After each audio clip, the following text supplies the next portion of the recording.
Oke, Assalamualaikum warahmatullahi wabarakatuh.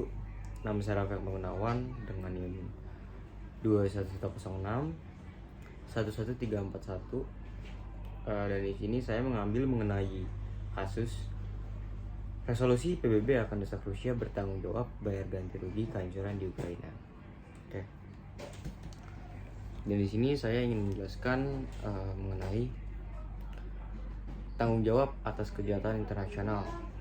Jadi pada hal ini kejahatan internasional adalah semua perbuatan melawan hukum secara internasional yang berasal dari pelanggaran suatu kewajiban internasional yang penting guna perlindungan terhadap kepentingan fundamental internasional, dan pelanggaran tersebut diakui sebagai suatu kejahatan oleh masyarakat yang dapat dikatakan sebagai kejahatan internasional. Dan pada hal ini Rusia dapat dikatakan sebagai kejahatan internasional atau kejahatan perang, karena pada hal ini masyarakat menganggap Rusia itu menyerang suatu negara yang dimana korban tersebut itu bukan berasal dari objek militer, melainkan objek sipilnya pun ikut terkena gitu. Dan pada aspek internasional sendiri itu ya memang sih pada hal ini kan setiap tindakan kesalahan atau kelalaian yang merugikan negara lain maka harus dipertanggungjawabkan. Namun ada beberapa hal atau pengecualian mengenai tanggung jawab negara. Yang pertama, adanya persetujuan dari negara yang dirugikan, dan sepertinya itu Rusia tidak ada persetujuan dari negara tersebut gitu. Dan yang kedua itu adalah tindakan mempertahankan diri atau self defense. Yang ketiga adalah keadaan memaksa, dan yang keempat keadaan yang berbahaya.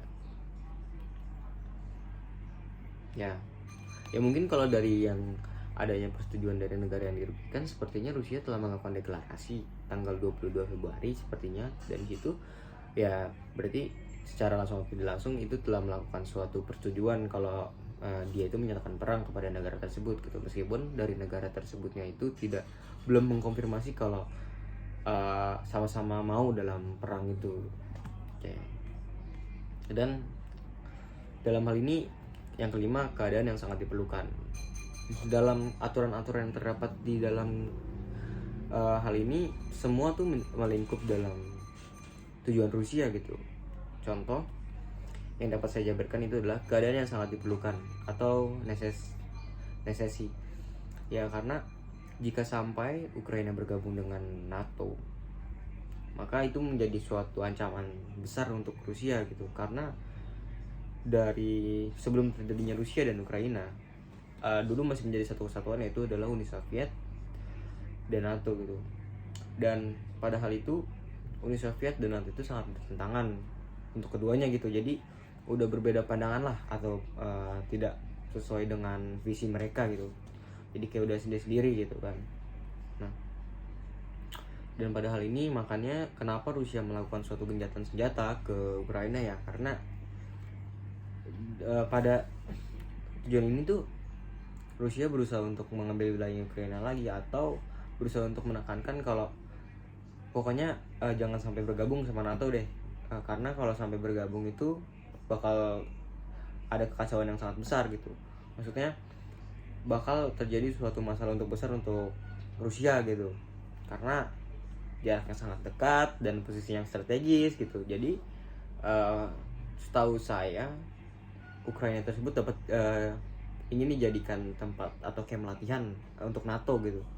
Dan itu jaraknya sangat dekat untuk Rusia, makanya dikatakan sebagai suatu ancaman. Ya, mengenai ganti kerugian terhadap Rusia mungkin boleh saja, dan sebagai Dewan PBB itu harus lebih bisa mendamaikan kedua negara ini dari konflik, dan berusaha untuk melakukan penghutang suara dari negara-negara lain, dan akhirnya melakukan petisi untuk Rusia mengganti rugi kepada Ukraina. Dan mungkin itu cara yang itu pertemuan diplomatik lah, biar sama-sama terbuka untuk keduanya. Terima kasih. Mungkin itu pendapat dari saya.